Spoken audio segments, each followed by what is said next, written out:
আসসালামু আলাইকুম ওয়া রাহমাতুল্লাহ। রাসূল সাল্লাল্লাহু আলাইহি ওয়াসাল্লাম যুগে মদিনায় আলকামা নামক এক যুবক বাস করত। সে আল্লাহর ইবাদতে লিপ্ত ছিল। একদিন সে কঠিন রোগে আক্রান্ত হলে তার স্ত্রী রাসূল সাল্লাল্লাহু আলাইহি ওয়াসাল্লাম কাছে খবর পাঠালো যে তার স্বামী আলকামা মুমূর্ষু অবস্থায় আছে। রাসূল সাল্লাল্লাহু আলাইহি ওয়াসাল্লাম তৎক্ষণাৎ হযরত আম্মার ও বিল্লাল রাদিয়াল্লাহু সাল্লাল্লাহু আলাইহি ওয়াসাল্লামকে তার কাছে পাঠালেন। তাদেরকে বলে দিলেন যে তার কাছে গিয়ে তাকে কালেমায়ে শাহাদাত পড়াও। তারা দেখল আলকামা মুমূর্ষু অবস্থায় আছে, তাই তারা তাকে কালেমা পড়াতে চেষ্টা করতে লাগলেন। সে কোনো মতেই পড়তে পারছে না। অগত্যা তারা রাসূল সাল্লাল্লাহু আলাইহি ওয়াসাল্লাম কাছে খবর পাঠালেন যে আলকামা কালেমা উচ্চারণ করতে পারছে না। যে ব্যক্তি এই সংবাদ নিয়ে এসেছিল তার কাছে রাসূল সাল্লাল্লাহু আলাইহি ওয়াসাল্লাম জিজ্ঞেস করলো, আলকাতার কি পিতামাতা জীবিত আছে? সে বলল, হ্যাঁ রাসূল, তার মা বেঁচে আছে। রাসূল তাকে তৎক্ষণাৎ আলকামার মায়ের কাছে পাঠালেন এবং তাকে বললেন, তাকে গিয়ে বলো যে তুমি যদি রাসূল সাল্লাল্লাহু আলাইহি ওয়াসাল্লাম কাছে যেতে পারো তবে চলো, না হলে অপেক্ষা করো, তিনি তোমার সাথে সাক্ষাৎ করতে আসছেন।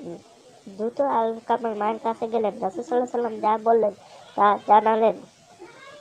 আলকামার মা বললেন, রাসূল সাল্লাল্লাহু আলাইহি ওয়াসাল্লাম কাছে বরং আমি যাব। বৃদ্ধ লাঠিতে ভর দিয়ে রাসূল সাল্লাল্লাহু আলাইহি ওয়াসাল্লাম কাছে এসে সালাম দেন। রাসূল সাল্লাল্লাহু আলাইহি ওয়াসাল্লাম সালামের জবাব দিয়ে বললেন, ওহে আলকামার মা, আপনি আমায় সত্য কথা বলবেন, আর যদি মিথ্যা কথা বললেন তাহলে তবে আল্লাহর কাছ থেকে ওই আসবে। রাসূল সাল্লাল্লাহু আলাইহি ওয়াসাল্লাম তাকে বললেন, আলকামার চরিত্র কেমন ছিল? তার মা বললেন, সে নামাজ রোজা ও সদকা আদায় করত। রাসূল সাল্লাল্লাহু আলাইহি ওয়াসাল্লাম বললেন, তার প্রতি আপনার মনোভাব কেমন?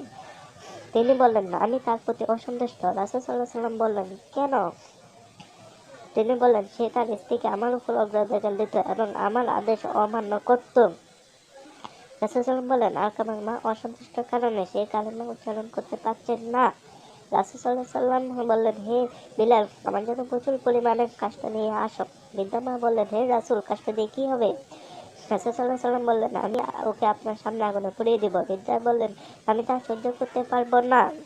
রাসূল সাল্লাল্লাহু আলাইহি ওয়াসাল্লাম বললেন, আল্লাহর আযাব আরো কঠিন এবং দীর্ঘস্থায়ী। আপনি যদি চান আল্লাহ ওকে মাফ করে দিক, তাহলে আপনি ওকে মাফ করে দিন। বৃদ্ধা বললেন, আমি তার প্রতি সন্তুষ্ট হয়ে গিয়েছি। রাসূল সাল্লাল্লাহু আলাইহি ওয়াসাল্লাম বললেন, হে বিলাল, আলকামার কাছে যাও, দেখবে সে কালেমা উচ্চারণ করছে। বিলাল রাসূল সাল্লাম গিয়ে দেখে আলকামা কালেমা উচ্চস্বরে পড়ছে। বিলাল রাসূল সাল্লাল্লাহু আলাইহি ওয়াসাল্লাম সবাইকে বলে, আলকামার মা সন্তুষ্ট থাকার কারণে সে কালেমা পড়তে পারছে না। আলকামার মা সন্তুষ্ট কারণে আলকামা কালেমা উচ্চারণ করেছে। সেদিনে আলকামার মৃত্যুবরণ করে। সাল্লাম নিজে তাদের দাফন পর্যন্ত উপস্থিতি থাকেন। কবর দেওয়ার পর রাসূল সাল্লাল্লাহু আলাইহি ওয়াসাল্লাম বলেন, যে পিতামাতার সন্তানের প্রতি অসন্তুষ্ট সন্তান কোনো ইবাদত কবুল হবে না। পিতামাতাকে সন্তুষ্টের মাধ্যমে আখিরাতে শান্তি পাওয়া যায়।